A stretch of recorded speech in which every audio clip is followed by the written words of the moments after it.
Guys, Vishwanath Gaur फिनोकोड YouTube channel पर आप सभी लोगों का एक बार फिर से हार्दिक स्वागत है। लेकर आया हूं मैं आज का अपना वीडियो कॉस्ट अकाउंटिंग के ऊपर, मेरा सेकंड वीडियो, यानी कि लास्ट में जो वीडियो बनाया था मैंने कॉस्ट शीट बनाया सिर्फ 5 मिनट में। आज मैं लेके आया हूं आपके लिए अपना नेक्स्ट वीडियो कॉस्टिंग से रिलेटेड, मार्जिनल कॉस्टिंग। बहुत से स्टूडेंटों ने मेरे से डिमांड करी थी, सर आप कॉस्टिंग के ऊपर और वीडियो बनाइए, तो हम अब इसी की सीरीज शुरू कर रहे हैं। हमारे को आप लाइक कर लीजिए, सब्सक्राइब कर लीजिए, ताकि और भी आपको कॉस्टिंग से रिलेटेड वीडियो मिले जो स्टूडेंटों की हेल्प करेंगे एग्जामिनेशन में। चलिए जानते हैं आज हम मार्जिनल कॉस्टिंग एक्चुअल में है क्या। मेरा आज का शॉर्ट वीडियो है मार्जिनल कॉस्टिंग की डेफिनेशंस के ऊपर।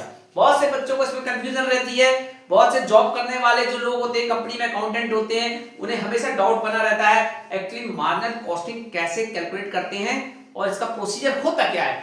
तो हम आज इस कंफ्यूजन को दूर करते हैं। मार्जिनल कॉस्टिंग क्या होती है?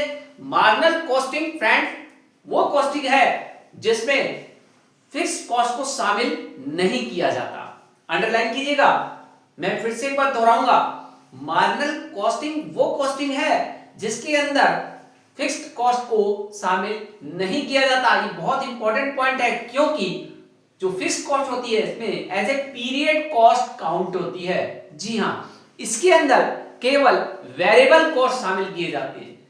तो हम अन्य शब्दों में यदि कहें तो marginal cost equal to variable cost. जी हां, marginal cost equal to variable cost.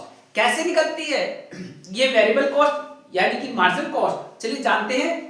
सबसे पहले इसके लिए हमारे को कुछ बिंदु ध्यान रखने होते हैं, जैसे कि फर्स्ट है मटेरियल,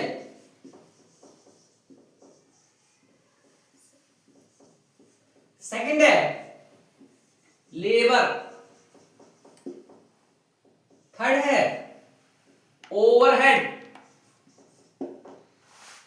ये तीन बिंदु ऐसे होते हैं जिनको यदि हम ऐड कर दें तो जो हमारा निकल के आता है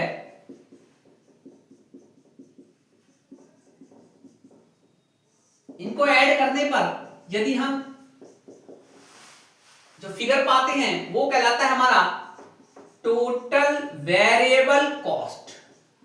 टोटल वेरिएबल कॉस्ट। और क्योंकि मैंने बताया शुरू में ही कि वेरिएबल कॉस्ट ही मेरी होती है मार्जिनल कॉस्ट और इसमें फिक्स्ड कॉस्ट शामिल नहीं होती है, तो यही मेरी कहलाती है मार्जिनल कॉस्ट। इसे हम कह सकते हैं मार्जिनल कॉस्ट। मैं इसको एक छोटे से एग्जांपल के साथ समझाता हूं, तो हो सकता है आपके डाउट्स और अच्छे से क्लियर हो जाएं।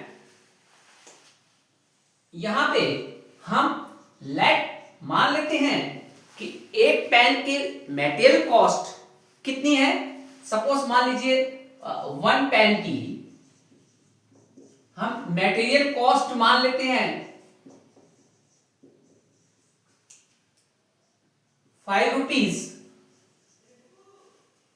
लेबर मान लेते हैं 2 रुपीज, एंड ओवरहेड जो होते हैं वो हम मान लेते हैं इसमें 3 रुपीज। तो यानी कि जो टोटल इसके ऊपर कॉस्ट आई 10 रुपीज, तो ये कहलाएगी टोटल वेरिएबल कॉस्ट।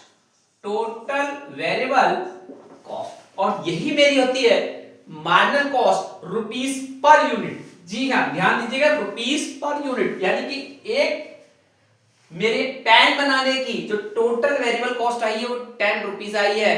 तो अब अगर मार्जिनल कॉस्ट बोली जाएगी तो ये बोली जाएगी 10 रुपीज पर यूनिट। तो मेरी मार्जिनल कॉस्ट कहलाएगी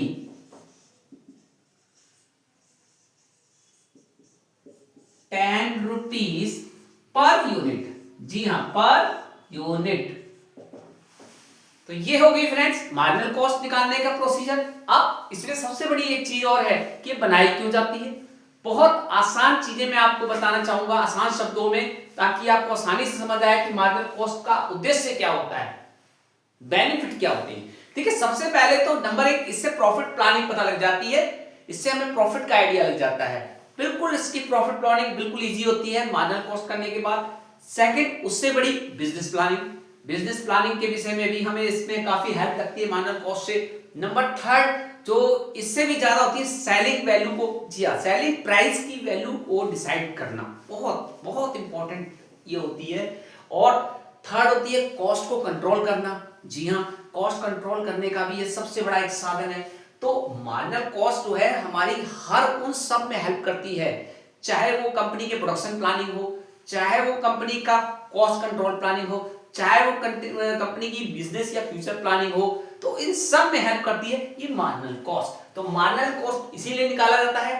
हमारा आज का वीडियो आपको ये बहुत पसंद आया है तो आप इसे जरूर लाइक कीजिएगा, क्योंकि मार्जिनल कॉस्ट में बहुत बच्चों को कंफ्यूजन रहती है। यही हमारा है मार्जिनल कॉस्ट आज का वीडियो।